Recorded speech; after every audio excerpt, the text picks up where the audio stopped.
Welcome to Booked, where two guys tell you about the books they're reading. I'm Livia Snedden. And I'm Rob Olson. This week's episode is going to be an interlude. And anybody who doesn't know an interlude by now, that's kind of weird. But basically, we're not going to review a book. We're not going to interview an author. We're just talking about some stuff. Yeah, and let me explain why. So, for anybody who listened to the last episode, we put out a challenge to Thomas Joyce, jokingly, that he should listen to every one of our episodes. Now, there's a slight issue where you can only start at episode 85, but he actually did. He started listening to all the episodes with episode 85. Yeah. He's listening to one per day. And we were like, let's not do anything this week. So we'll give him like 1 week to catch up. Because if we keep putting out episodes while he's listening to one per day, you know what I mean? It's going to be harder for him to catch up. Yeah. Yeah. But then we decided, fuck it. There's lots of stuff to talk about, so we're going to do an interlude. So here you go. This is our interlude episode. We could have not done an episode this week to help Thomas Joyce out, but now we're going to double the amount of episodes we do every week just to make it harder for him to catch up. So that he's, Or just to give him a rich life of interesting book conversations. He is going to be so fucking sick of us, and it's only going to take like 2 or 3 more weeks. Can you imagine listening to us talk for an hour every day? No. Yeah. I don't even want to hear us talk for an hour every day. That's why we do this once a week. I have to hear all of my talking all day, and I got to tell you, sometimes I'm like, why is he talking? I've never once thought that about myself. Yeah. I'm always certain that, to me, I'm the most interesting person in the room. Yeah. So I enjoy hearing myself talk. Yeah. But again, a week without reading a book does not mean a week without things getting done. So this past weekend, Rob had the distinct pleasure and privilege of being involved, I guess, in an event. And I know we talked about it before, but I'm going to let you roll out your participation in the Volumes Book Cafe event this past Saturday. Yeah, so I will say that I had an unusually active weekend, and Saturday was part of it. Rob Roberge was releasing the paperback version of his memoir, Liar, which we reviewed. It was in 2016 when it originally came out in hardback. Hardback? Is that a thing? Hardcover? Sure, yeah. I think people knew what you meant. And so now it's being released. It was released as a paperback. And Rob, with the help of Gina Frangello, organized an event for a release at Volumes Book Cafe. And it wasn't your traditional, like, a bunch of people sit down, the author reads a little bit, and then he signs books. He actually had a little bit of like a playbill almost, like there was different things going on. So there was 2 different musical performances. Rob performed with a musician friend of his. And then the second musical guest, or whatever musical performance, was a woman named Erin Caffel, and she also is a writer, but she was doing, she did like 3 or 4 songs. She did a cover, and she did some originals, and she was using like this steel guitar from like the 1930s, so it was like, it's pretty cool. That's pretty cool.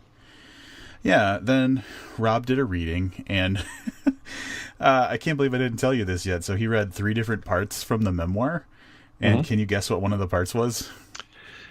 By him waking up to someone shoving an ice cube up his ass. Yes.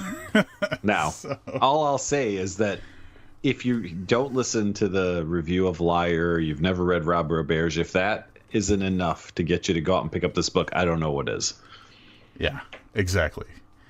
So he did this the reading of the 3 different parts, and then I sat down with him and we did a Q&A. So I just had some questions that I had prepared, and then we took a couple questions from the audience, and it's kind of neat just talking about, you know, the memoir and some of his things he struggled with and stuff like that.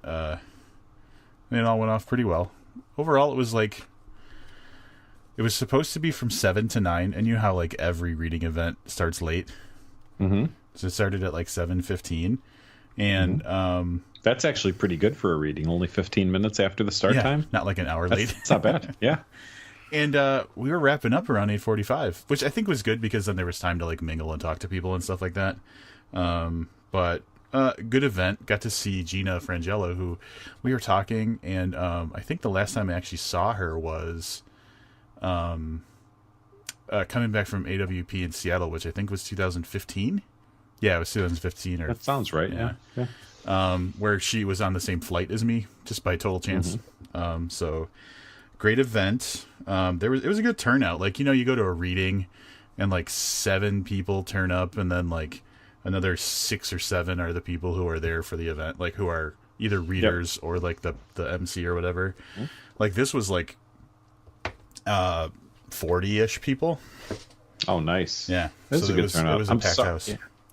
I'm sorry I missed it. I really genuinely am. My thought was on Saturday I was going to make a decision, then I kind of made a decision, and then really what it came down to was I didn't want to drive down there by myself, which is pretty lame.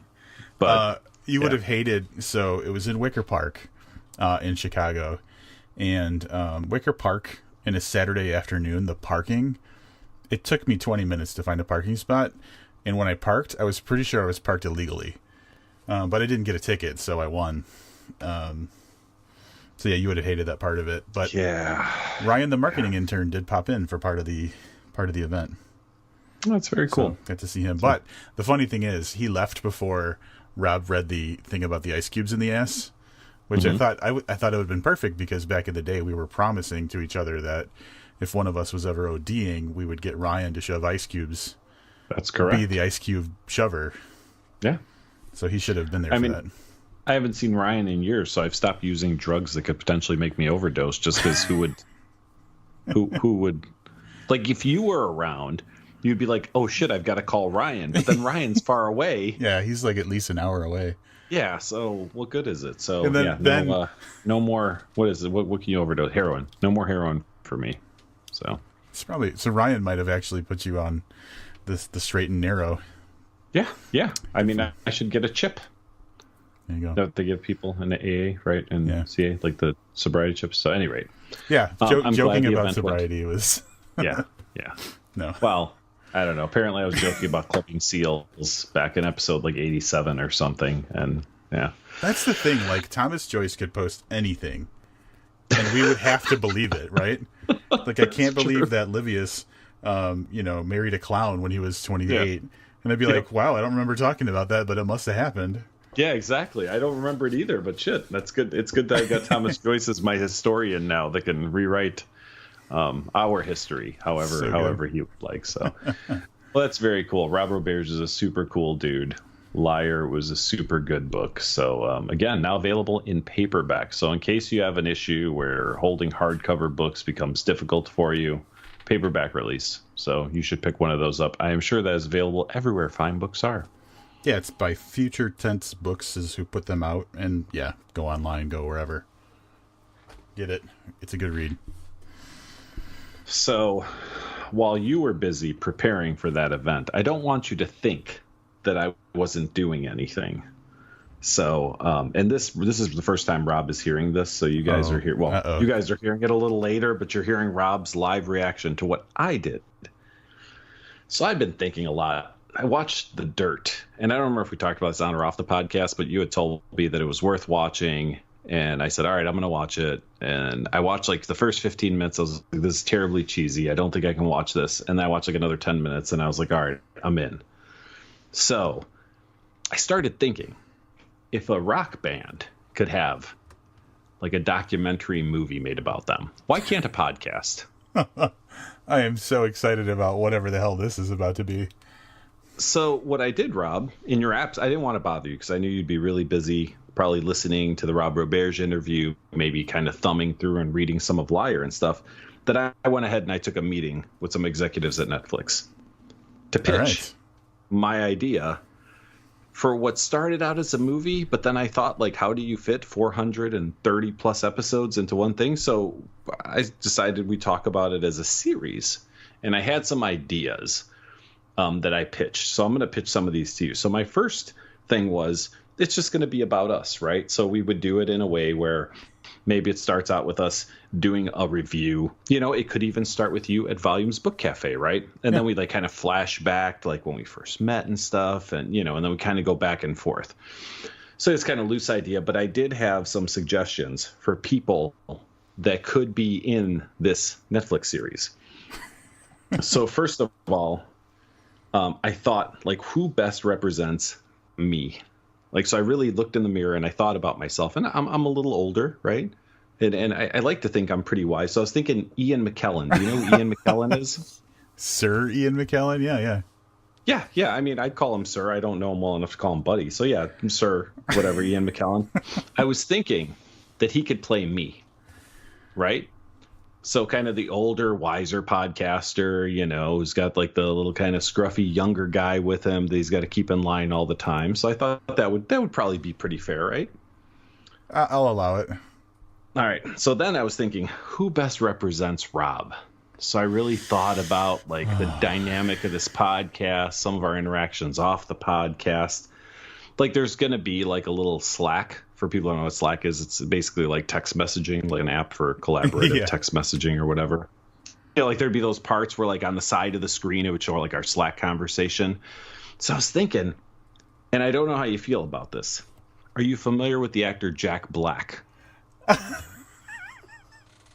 Yeah, I don't really like him that much. Well, no, it's okay if you don't like him or not. I mean, I'm just thinking, as a fair representation, the way I see this podcast, I was thinking perhaps Jack Black would be someone. So at any rate, I mean, we can work on that, right? I mean, this is just what I pitched to the network executives at Netflix. So yeah, how were they feeling about that?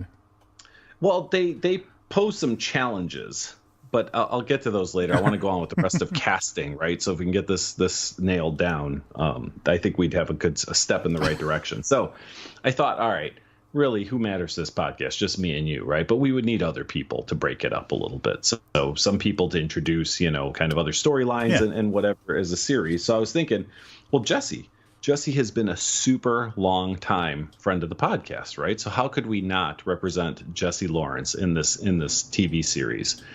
And I thought, again, I sit back and think about what I know about Jesse and episodes he's been on, and then a lot of stuff from off the podcast, right? Because it wouldn't all be focused just on the episodes. And I was thinking, what if he's played by Bernie Sanders? I mean, you're skewing him a little old. Well, yeah, I know, but I was thinking, like, when I think Jesse, who do I think of that's a celebrity that most represents the things that Jesse represents? And I was thinking Bernie Sanders is probably a pretty good one, right? All right, sure. All right, okay.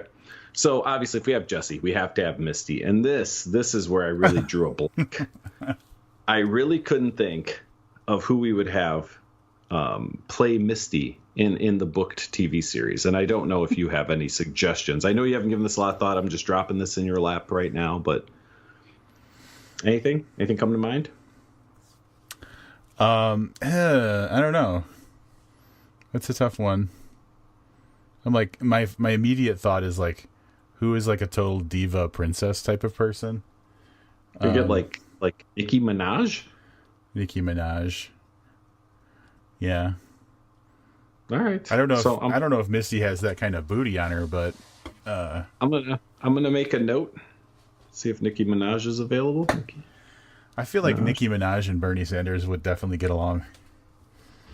Well, and I think, like I said, when you look at that eclectic cluster of actors, I think that's a lot like the book podcast. So, all right. And I didn't want to get too far in, but because some of this, recently we've been talking a lot about Thomas Joyce, and then he could be that character who's maybe narrating because he's listening to all the old episodes. Like that would kind of make sense that way, right? I was thinking Vinnie Jones. Wow. The actor who used to be like a soccer player? Yes, he's from Snatch and every movie that's just like Snatch but isn't Snatch, right? Yeah, that's exactly what Thomas Joyce is like. Okay, there you go. So I'm glad that we got that all squared away. I have another meeting next week, so I have to firm some of this stuff up. Cameos.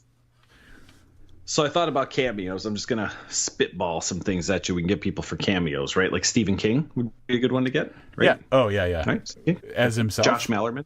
Yeah, of course. Well, these are all these are authors that I'm like actual authors that we would do. So Stephen King, Josh Malerman would be a good one to have. Craig Clevenger, right? Easy ones. Yeah. Edgar Allan Poe. I thought we've never reviewed anything by him, but he's kind of big, right? We can somehow work something into the script for him. You know he's dead. And Edgar Allan Poe. Let me put a line to that one. Okay. How about the guy who wrote the Bible?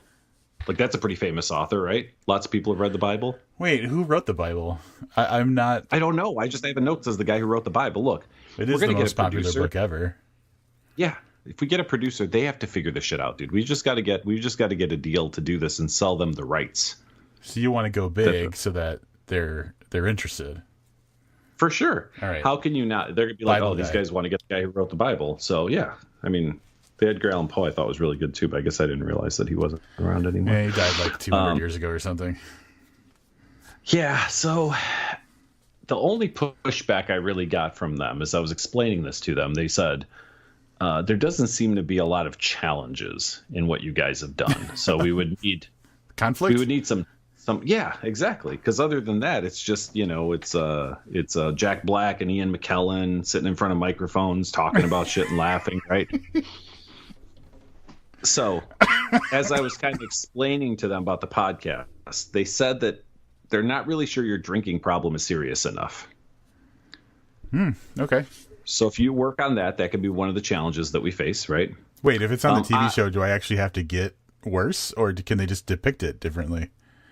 I mean, I want this to be kind of accurate, right. As you can notice by the casting choices that I've made. So, we'll see. But yeah, definitely you're going to need more of a drinking problem. I haven't faced any adversity at all.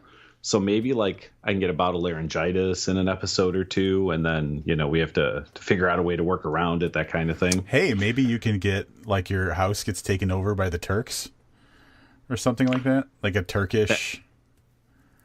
And that sparks like an age old like historical suffering of your people kind of thing, and yeah. I fucking love it. Perfect. Yeah. Fight the Turks. All right, note taken. And then I thought it would be good to have some antagonists, and this is really kind of where I've kind of drawn the line. Like there needs to be like another podcast maybe that we're very antagonistic with, that obviously we would overcome. And openly antagonistic with, or just like talking shit behind their back? I mean, openly antagonistic would be best, but we'll take what we can get. I mean, I know we don't have any openly antagonistic podcasts, but I'm sure the shit talking behind the back's happening in lots of places. I know we do it all the time. So, so really, that's kind of where I'm at. I just didn't want you to think that I was just not doing anything all week. I worked really, really hard on this proposal, and see, I have to answer some of these questions. I'm going to have to find there's lots of things I still have to do before we can get a deal, but just wanted to run that past you and see what you thought. I'm shocked that you went all the way to LA this weekend and didn't even know it. Yeah. You know me. I just up and traveled across the country to do this. So, Well, if they make an offer, whatever the offer is, just take it.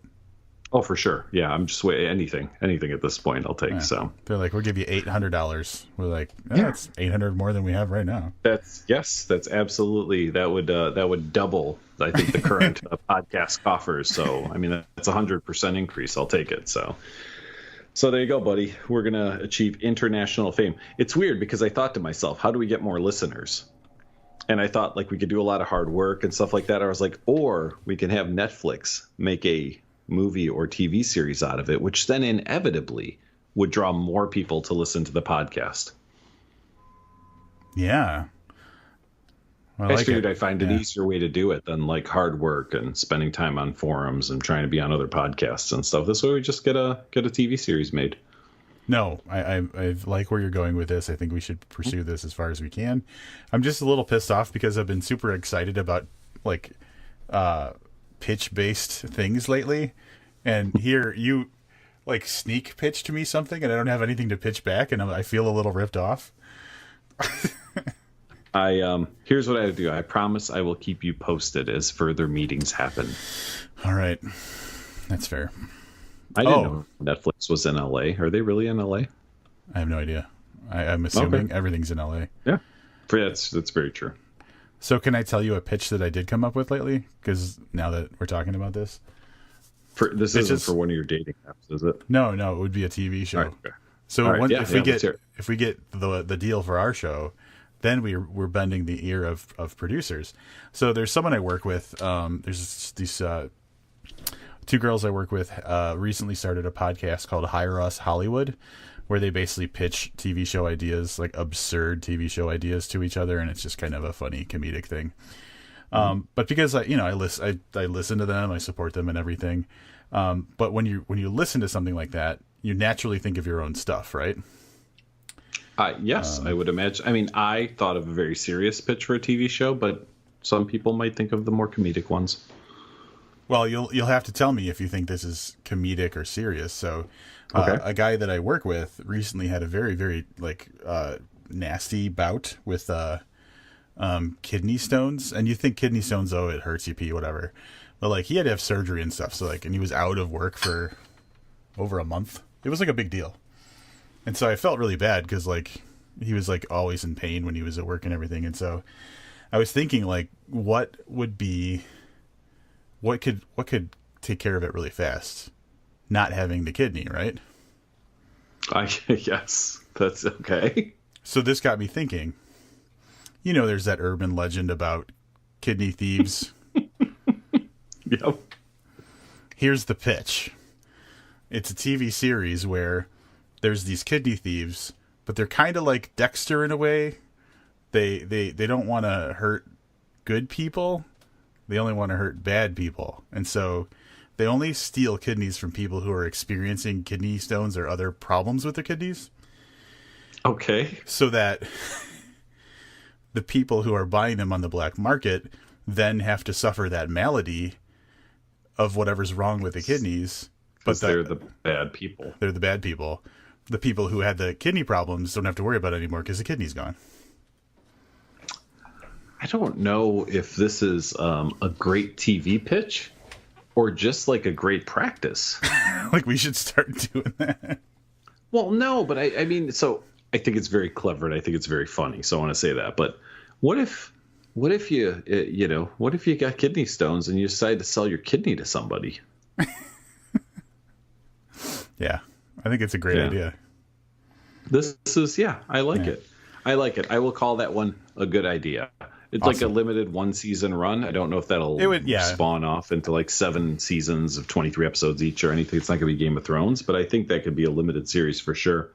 I mean, I'd take a mini series with just like, the end is basically when you realize, oh, I see what's going on. Or something like that. I don't know. Anyway, I haven't really thought it out that much. I like it. I'll see if my peeps at Netflix are interested in talking to you about it. Then we could be in Hollywood, like some people that we know.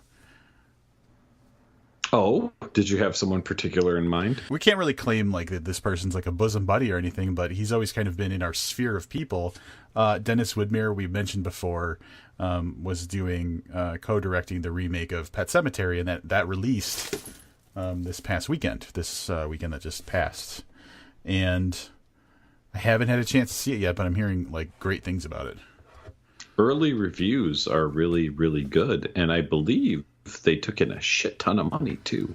So I didn't save. There's Dennis posted on Facebook something about how it was like the second highest grossing Stephen King adaptation or something like that.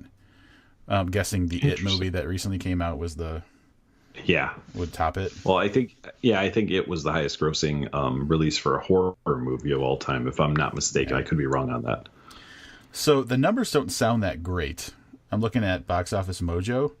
Like you're not going to be like, oh, that's a Marvel movie type number, but it looks like the opening weekend, the domestic gross was 26 million, and the foreign gross was like 17, a little over 17.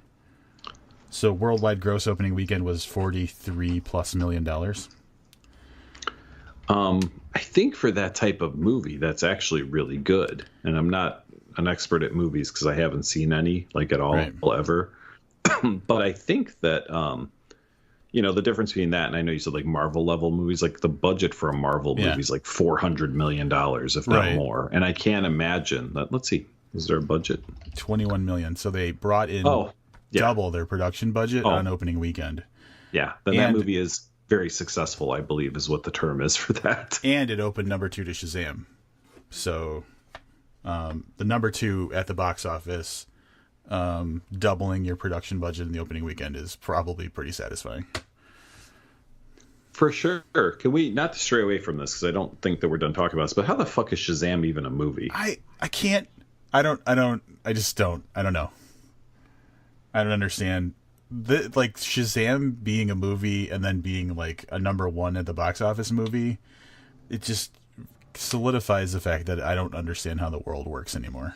And this is just what I remember, even as a kid who was really into like, superhero cartoons and even comic books, isn't Shazam just like a bad Superman knockoff?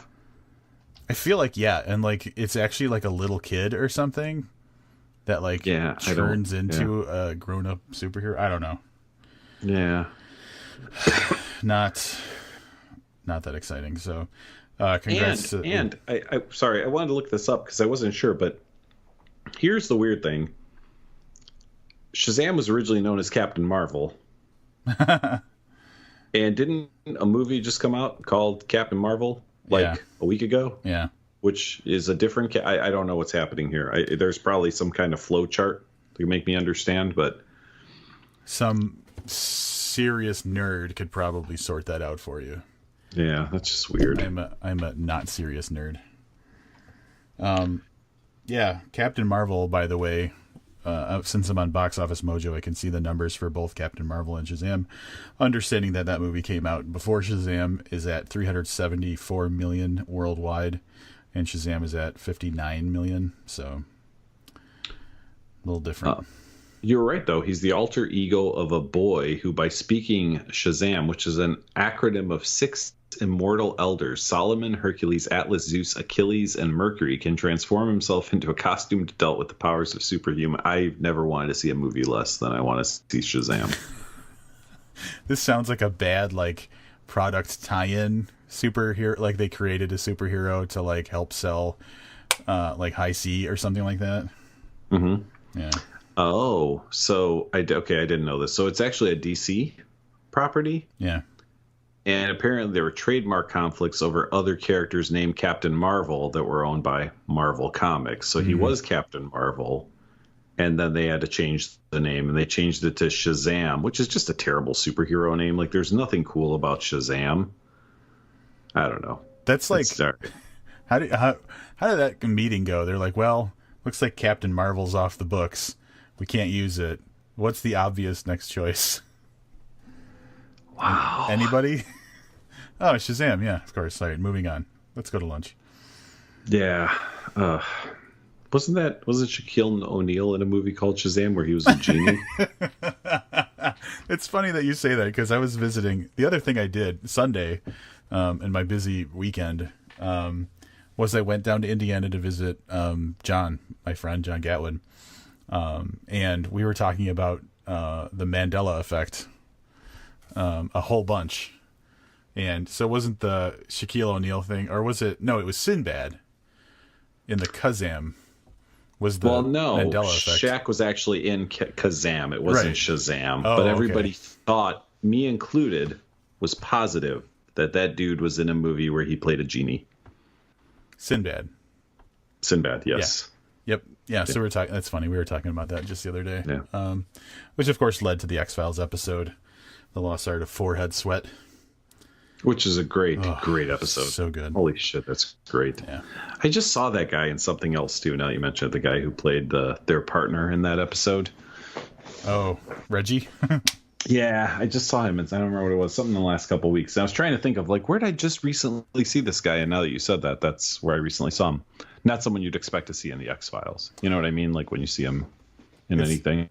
It's funny now that you know that he was in the X-Files, but you can't remember the other thing that you saw him in when you were thinking, what was the other thing I saw him in, which you couldn't remember? Yeah, welcome to old age, my friend. You'll get there. You'll get there. It's good times.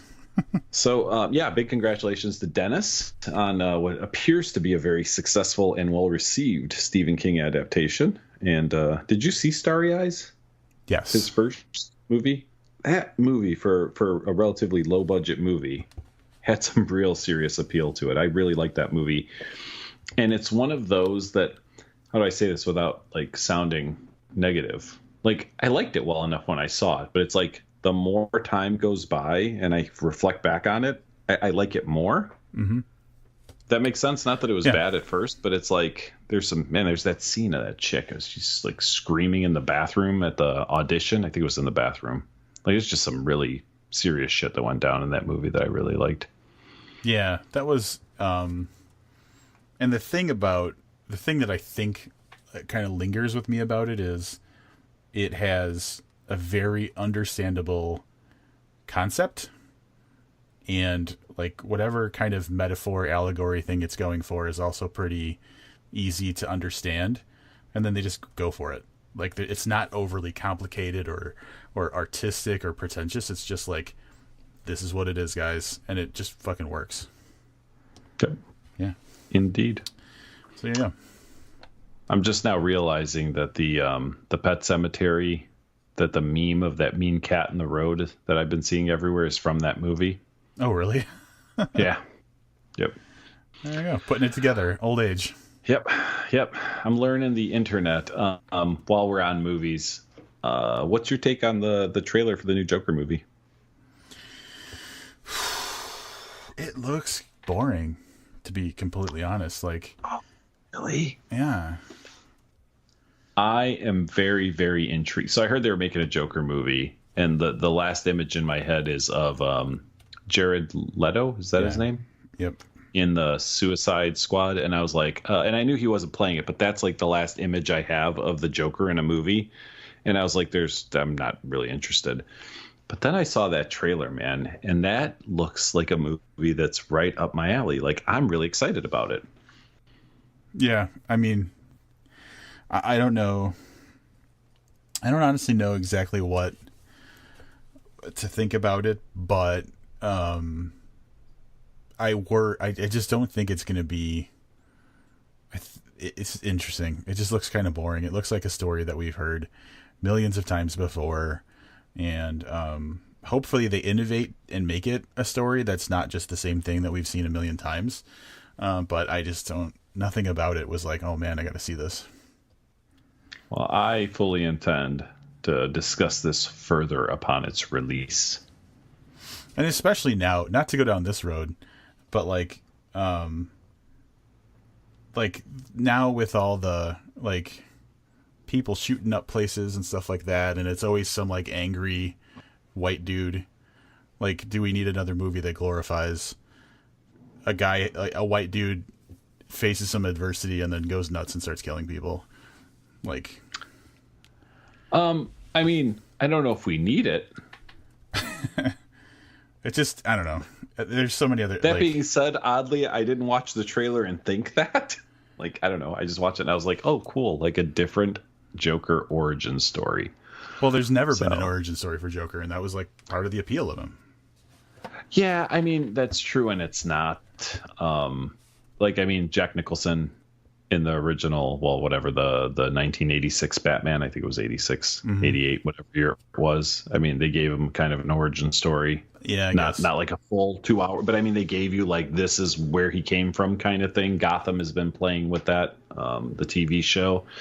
But this one I find intriguing. So, and again, I could be totally wrong. I've been let down by movies I was really excited about before, but I will put this on the very short list of movies I'm excited about. Maybe you'll see that first and tell me how it went. Before we get away from film, did you happen to watch any of the new Twilight Zone? I saw both episodes of the new Twilight Zone. Oh, you're ahead of me then. I saw The Comedian. Yes. So The Comedian launched the same day as Nightmare at 30,000 Feet. I was trying to remember I was not prepared to talk about the Twilight Zone. I'm gonna hang in there a little bit and see how it goes. I was not super impressed. I mean, I like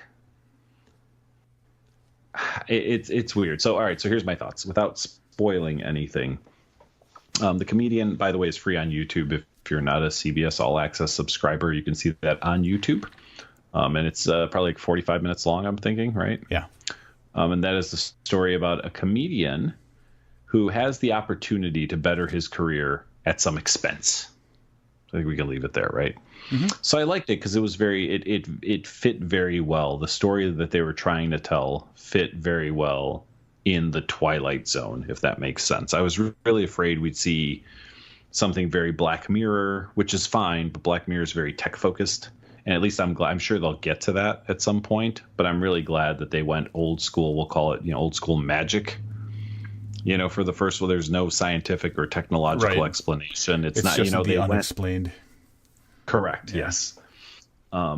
The other one, and I'll give them credit. I was like, if they try to remake Nightmare at 20,000 Feet again, because it debuted in season 5, I think, of the Twilight Zone. So back in the late 60s. Mm-hmm. Then there was that 1990s movie Twilight Zone where they actually just remade the episode for that for the movie.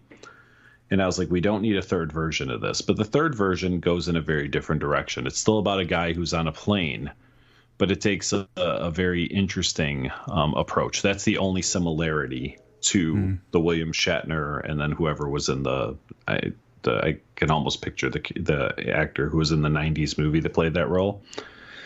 But it appears that they are doing little nods to older episodes, which I really like because I'm a really big fan of the original Twilight Zone. So, are you familiar with Nightmare at 20,000 Feet? I think I know the general idea, and I feel like I watched it like when I was a very young kid, but I'm not super familiar. So to rehash it, I'm not going to spoil anything about the episode for you or anybody else, but the original episode is William Shatner gets on a plane. He's had trauma before, and he's imagining that there's this very ape-looking monster on the wing of the plane, and nobody else can see it. But he essentially is flipping out, and he's trapped on this plane, and he's certain that there's a monster trying to, break the engine apart. Like sabotage. To kill all of them. Yep. Yeah. So we have an episode that's named very similarly. You still have a man on a plane who's dealing with some issues, but it's not a monster on the wing of the plane. But at one point, there is a stuffed animal that looks very similar to the monster of the wing on the plane that just makes a brief appearance on screen. So as a very cool nod to anybody who recognizes the episode. Yeah. In the preview I saw for the one that's coming out this week, very similar thing. The story doesn't look to be the same, but there's definitely a shot of a kind of an old school, kind of tchotchke like device that's definitely from another classic great Twilight Zone episode. Is that the replay one or whatever, or rewind or whatever it's? Right. So I think it's called Replay, and the item reference in it is from an episode called The Nick of Time. Gotcha. Yeah, I saw the trailer for that one. Yep. Mm-hmm. But, it's the little, I'm not spoiling anything. It's that little bobbing devil head that they show. Yep. Yeah. That's it gets its own part. Yeah. Yep. And that's for the Nick of Time episode. If you're not familiar with it, also William Shatner. A couple, I think newlyweds maybe, their car breaks down in this town. They go to kill time at a diner while their car's getting fixed. And there is the old school equivalent of a magic 8-ball where you put in a nickel or whatever and you ask it a question. It prints out an answer for you, but the answers are frighteningly specific. That sounds awesome. And that bobbing devil head sits on top of that machine in Nick of Time. So now I almost feel like I have to watch them just to see if I can catch the references. Yeah. I did not catch one in The Comedian. Here's what I'll say about The Comedian, because that's the only thing I watched.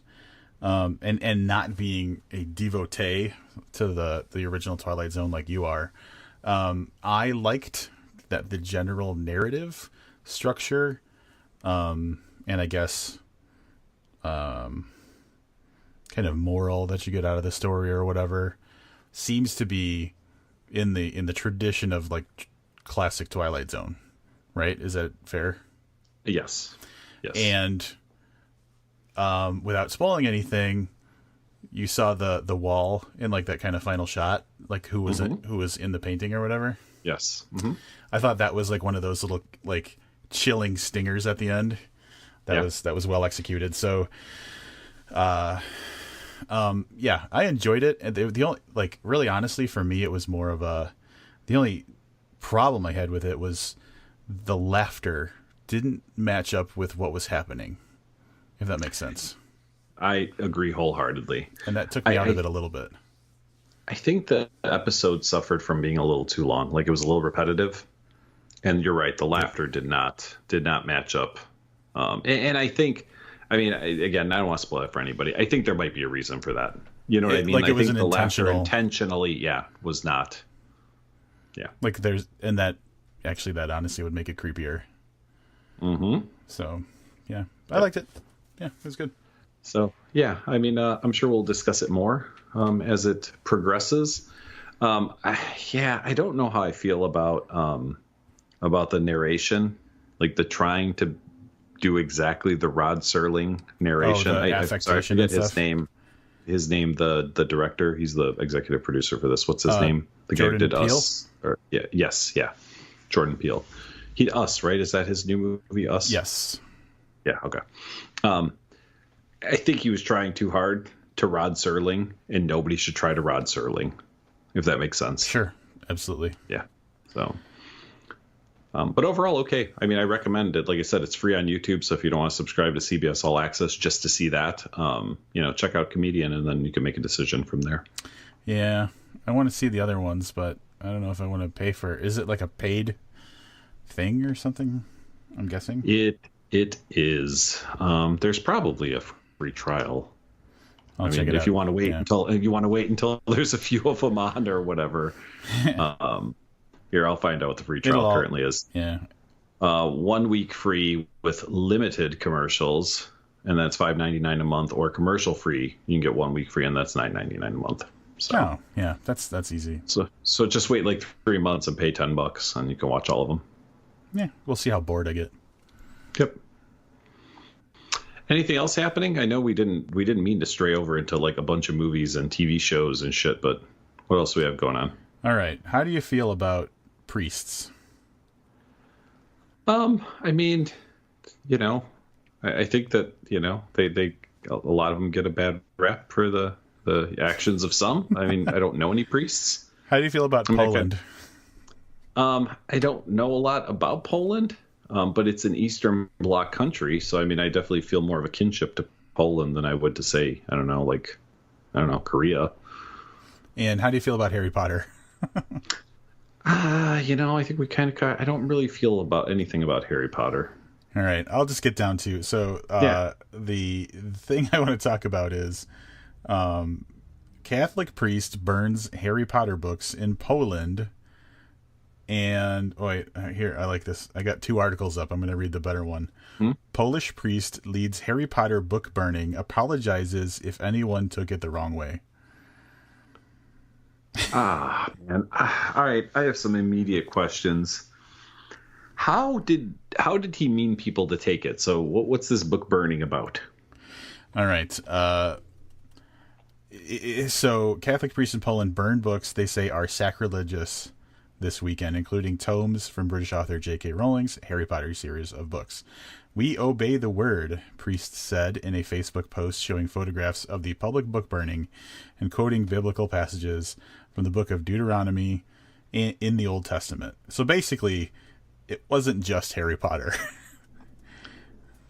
So they burned books because they were sacrilege, right? Okay. Yeah. How did he said people took it the wrong way? Yeah. So how did people mistake his intention? Like, so my general understanding of why people would be taking this the wrong way is like just the idea of burning books is bad, like burning literature. And someone, this is a comment from Facebook, so forgive me if it doesn't make a lot of sense, but I'd like to believe this is a joke. Seriously, are people burning fantasy literature in the 21st century in some kind of sick ritual? So people who enjoy that, I guess it comes down to like there are most rational people in the world will understand that like Harry Potter isn't like the devil, and the books actually have a lot of good like lessons on friendship and family and strength and all that kind of stuff, and so like burning them is like an assault on the good aspects of the book. Yeah, my disconnect is like I heard it and I misunderstand it. Some asshole burned some books. That's literally like my understanding of it. And then after you told me what happened, it sounds like I'm spot on. Like I don't, you know what I mean? So, yeah. Like I don't know what there was to misunderstand. No, I got it. I got exactly what you were doing. Here's a little bit more. You're gonna love this. Priests are seen saying prayers over the fire pit, where other items. This is where it gets good. Including a book from the Twilight vampire-themed fantasy romance series is burning, as well as a Hello Kitty umbrella and a Hindu religious figurine.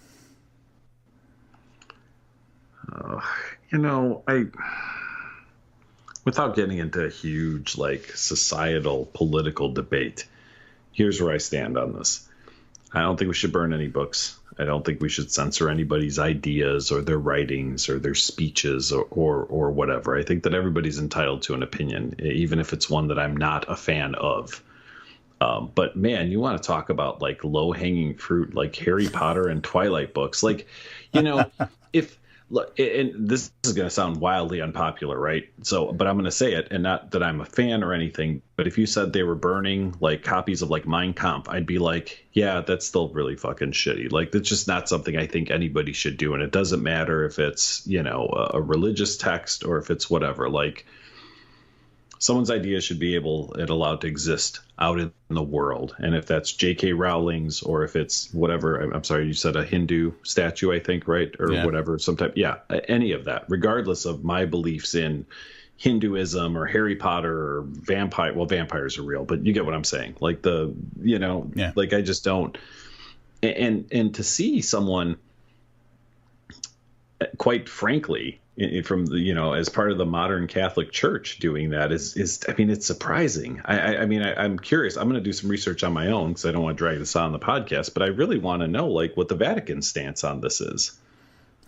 That's where like the thing that I thought was so entertaining. The most entertaining part of all this is the headline: Polish priest leads Harry Potter book burning, apologizes as if anybody took it the wrong way.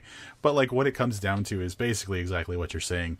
It wasn't that books are bad, which is what this article absolutely makes it sound like, right? It's that they were burning anything basically that God doesn't like in their own narrow interpretation of what God likes. Yeah, that's and so and so really what it comes down to is this article misinterprets, or I guess the people who are outraged are misinterpreting what kind of a piece of shit this guy is. So he's saying, whoa, I'm not just burning books, I'm burning all kinds of fucking shit that doesn't align with my beliefs. Yeah, I don't. It's fuck. I hate people like that, man. Like, your beliefs are your beliefs, and you know what? You're welcome to debate them with other people or whatever, but shutting down somebody's ideas or somebody's, it's just poor form. I guess. It's the compounding stupidity of the modern day. Like, that guy was stupid, but the right reaction isn't to be stupid back at him. The right reaction is to really understand what this guy's doing. And if you have a problem with like the actual like reason he's doing it, react to that. Don't just act dumb back at him. Yeah.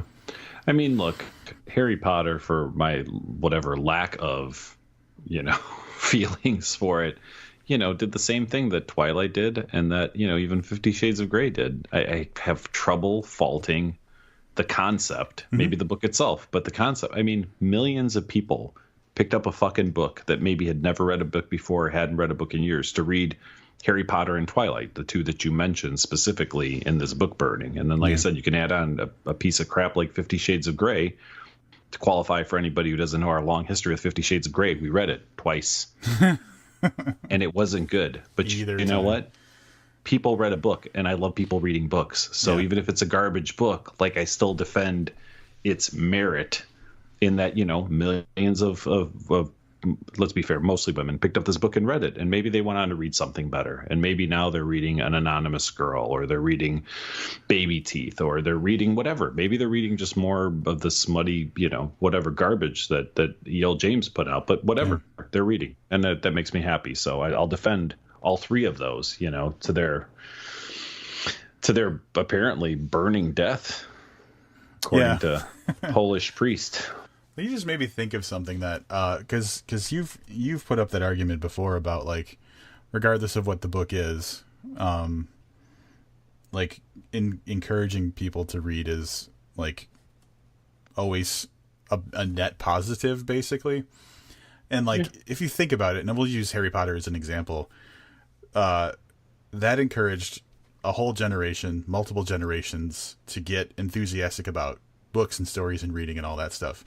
But then there's, like, obviously, like, there's the commercial aspect, the movies, all the money that's been made out of that. But there's also somebody read those books and loved them so much that they started a podcast where, like, maybe they otherwise wouldn't have. And now they're an accomplished podcaster and they have all these followers. And because these people listen to the podcast, they're encouraged to read the books. And, like, it's like it's an overall cultural shift that goes beyond writing and reading into, like, other mediums and other skills and disciplines and stuff like that. So yeah, like, there's Twilight fans out there who maybe they have a job in, like, broadcasting now or some sort of reporting or news because they read those books and it made them want to talk about them or something. Yeah, you know what? I didn't think about that. But yeah, the inspiration that goes beyond reading, because that could also extend to somebody who read Harry Potter or read Twilight and is now working on their first novel. Yep. 10 years later, now they're a young adult. They're 22 years old or whatever. And they go, you know what? Fucking love books. I'm going to write one. Yeah. And that all got started because of Harry Potter or Twilight or whatever. So yeah. Book burning. Jesus Christ, it's 2019. How the fuck are we burning books? And that's the thing. Like, I'm sure people burn books all the time for the same weird religious reasons, and it just doesn't make the news.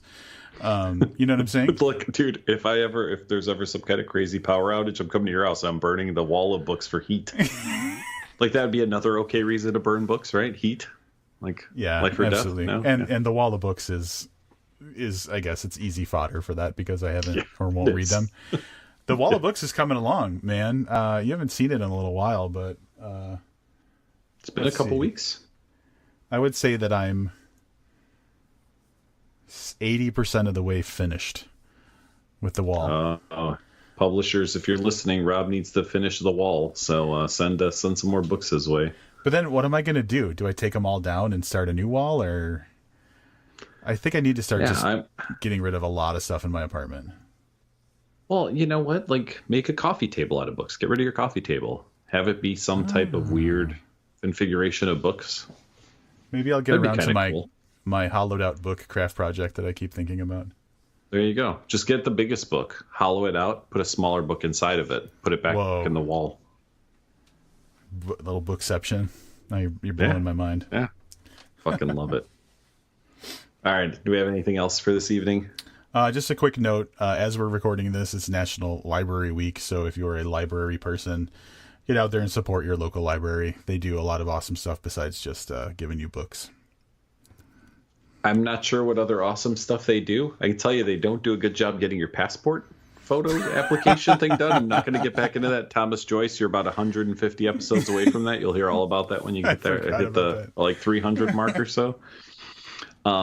I do want to say, because and yes, the library was a definite contributor to my love of reading. It really started with the library at my elementary school, but then became the Chicago Public Library, and in later years, even out in Lake County.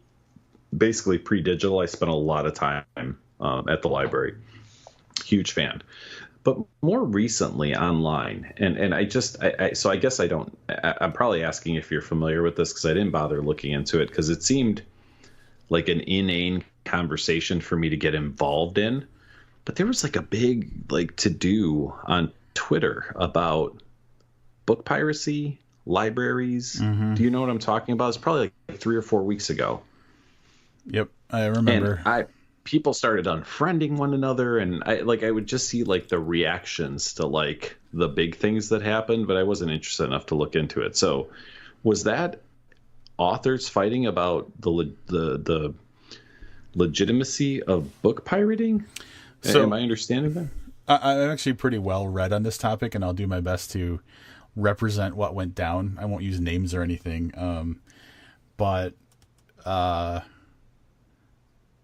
small press owner tweeted out something to the effect of, piracy exists and we just have to live with it. Basically, it's never going away, so we have to live with it.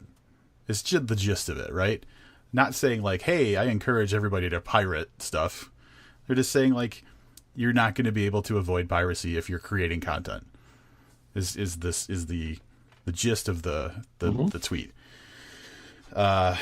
Some authors who are like, full-time writers, they don't have like a day job, who count on book sales to, make a living, kind of took an issue with it. And I don't remember exactly what their initial response was. What was basically like, hey, piracy takes money out of my wallet, like that kind of thing. Mm-hmm. And then it was just a back and forth about like, piracy is theft, you're stealing from the author, blah, blah, blah. And the other side was saying whatever they were saying. And it was a big meltdown over what I think comes down to a misunderstanding. Like, I don't think anybody wants their stuff to be pirated, right. Mm-hmm. But one side was saying it's going to happen whether you like it or not. And then there was like it got into a lot of like classism and poverty issues and stuff like that. Like, there are some people who, because like then the argument was like, well, go to a library if you can't afford the book. And then mm-hmm. people were talking about how not everybody has access to libraries and stuff like that. Libraries are weird because, and I feel like we may have had this conversation on the podcast many years ago. I mean, libraries are the original form of piracy, right? Well, like kind one of person sharing, buys the book. Yeah, and then loans it out to 75 people over the course of 3 or 4 years or whatever. So, I mean, I get it. A physical copy can be loaned out, and I'm a huge fan of libraries, so I'm definitely not talking down on the library system. But it's weird because that's really what it was. And then when we were kids, all right, when I was a kid, you would dub a cassette, right? Like you were 12 and you go over to your buddy's house and he had the new whatever, I don't know. I don't even remember. It was 12. It was probably like fucking Hall & Oates or something. He had the cool like double deck cassette player. You could put a cassette in on the other side and you could record it. So, I mean, I obviously I agree with the original tweet. I don't know that there's a way to stop piracy. Yeah. I don't know how big book piracy is. I remember reading an article when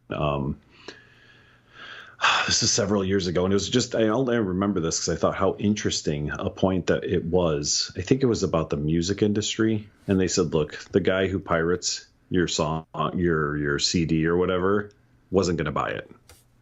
Yeah. So that so when you see, do you remember all the before movies they would play the thing, FBI warning? Not the FBI warning, the weird one that was specifically about piracy, where they'd show you like a picture on the big screen and then they shrink it down to like be on a TV. Yeah. Like saying how it's not the same experience. And then they'd be like, Hollywood loses like $50 billion a year to piracy. Yep. And my thought was, I don't know if that's accurate. Like, if that didn't exist, would more people just wait and, go to Redbox or whatever? You know what I mean? Like, and then, you're paying $1 or whatever to rent the movie. But it's like, I don't know how many people would pay for the content that they're pirating. Yeah, and that's where it gets weird because and there's so many facets to the argument that I won't dive too deeply into, but there's that part. There's the fact that piracy, if something's available, you may just download it just because it's there, not knowing whether you're ever going to actually use it or not. And then there's the whole digital versus physical. If you steal a physical print book, someone lost money. If you download a digital file, you didn't they don't lose anything in that process. You just copied Right. it. So like, there's so many facets to it. But the good news is after a few days and a lot of real crazy digressions into talking about like white privilege and stuff like that, or just privilege in general, race, not necessarily race-based privilege, but just privilege in general, and classism and just all kinds of stuff that I never expected to be a part of that conversation. Everybody made up. Like, there was a public, like, the original two people kind of like shook hands and said, hey, Oh, that's you good. know, we care about each other, blah, blah, blah, that kind of thing. So it resolved itself.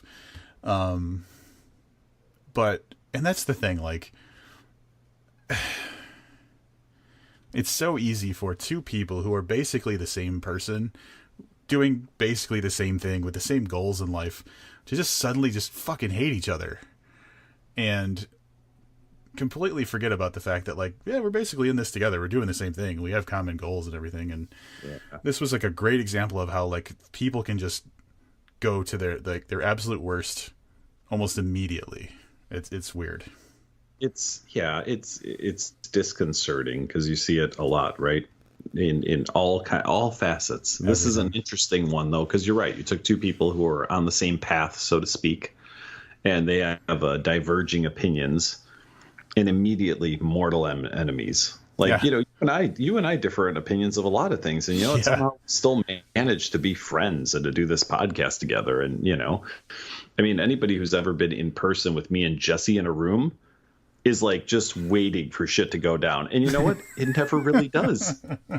Like, that's, you know what I mean? Yeah, Like, it's like we're friends and we have differing opinions and we can talk about it. But at the end of the day, we're going to hug and still be friends. So, you know, and that's, I mean, I'm glad that's what happened ultimately in this. I don't know who any of the players are. It's just like you said, I'd see it on social media and it was always referencing something. And I was like, well, this is referencing something ugly, but I just couldn't be bothered to like find the origin of it. But I got the gist of it was piracy. And I think the thing that brought it up was I think someone was talking about libraries and someone was saying, well, libraries are bullshit too. Yeah. You know, or something. And I was like, Jesus.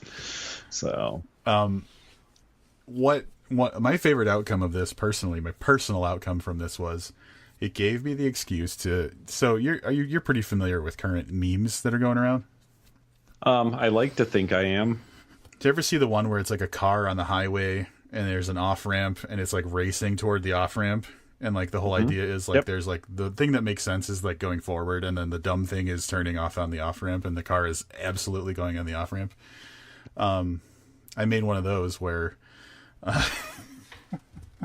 the car was authors and the straight path was writing books and the off ramp was arguing about shit on the internet. Oh, I love it. Yeah. So I love it. yeah, I'm just waiting to drop that one on David James Keaton because it's going to happen anytime now. Also, arguing on the internet could possibly be the dumbest thing ever. Yeah. Yeah.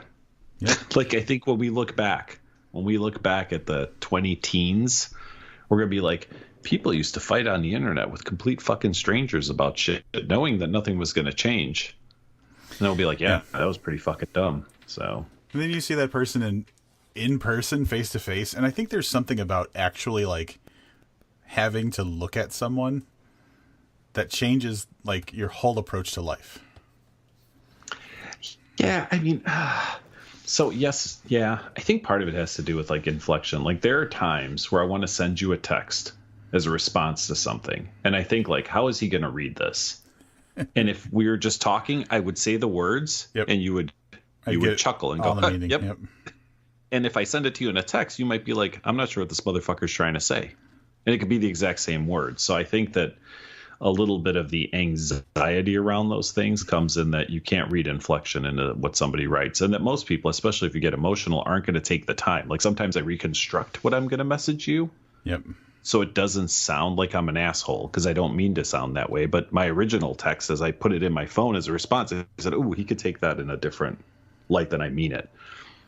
And then but if you're getting emotional, right? If you're getting emotional, it's a Facebook thread, for God's sake, and you just got to get your idea out right now. You know, you're probably coming across different than you mean to, and then obviously that's interpreted a certain way. So then that person says, "Well, fuck this guy." And really, a conversation face to face with inflection and eye contact and a smile, or would come off completely different, even if you were reading the exact same words to one another. So, yep, totally. Moral for our listeners: don't be an asshole on the internet. Don't burn books, for fuck's sake. Yeah. Build a wall out of them. Do something productive like Rob's doing. Yeah. Get into like weird home architecture with them. Exactly. So at the rate we're going, if we do this for another 8 years, Rob might be living in a house made of books, and then you'll be famous because that'll be some viral shit. Yeah. Like the House of Books guy. I can't wait. Yep. Yeah. 8 more years. That's what it's going to take. Or the publishers are going to have to step up and send us 2 copies of everything, not just certain books. Yeah. Or I'll just have a really tiny house. Yeah. Next week we're going to review a book. What we want to do is we want to put the kibosh on our plan, which was to read every Bram Stoker novel of the year nominee. And we have one left, Jonathan Mayberry. The book is called Glimpse. We have previously reviewed a Jonathan Mayberry book. I don't remember what it was called, but we liked it. Dead of Night. The best thing about Thomas Joyce listening to these episodes is he posts, Railsea. And I'm like, what the fuck is Railsea? Did I read that? And I'm like, I guess I read that. And I'm like, oh, yeah, the one with the fucking train in it. Yep. Like, that's how, yeah. So eventually he'll mention Dead of Night, and I'll be reminded yet again, like, oh, yeah, the Jonathan Mayberry book, Patient Zero Zombie Guy, basically, right? Yep. Yeah, totally. So essentially yeah. So that's what we're doing next week, and that will put the pin in all of the nominees for Novel of the Year. And then I think we're going to be forced to pick one. Well, not pick one, but we can each pick one that we think is the best Bram Stoker nominee. Yeah. So I'm looking forward to that. That'll be our next episode. Yeah, so that's going to wrap it up for this week. Thanks for joining us. Thanks to our Patreon. Did you see we have a new Patreon supporter just today? I don't have I don't oh, get that's like right. emails or anything. I don't give you access to any of that stuff. Yep. We got a new Patreon supporter today, so thanks for your support, Mr. Frank Edler. Frank Edler, your support means a lot to us. And I mean that. Frank's been around for a really long time and a listener from way back, and I'd like to think a friend. So thank you, Frank. Thanks, Frank. Join us next episode. We're going to talk about that Mayberry book. Until then, I am Rob Olson. And I'm Livius Ned, and keep reading.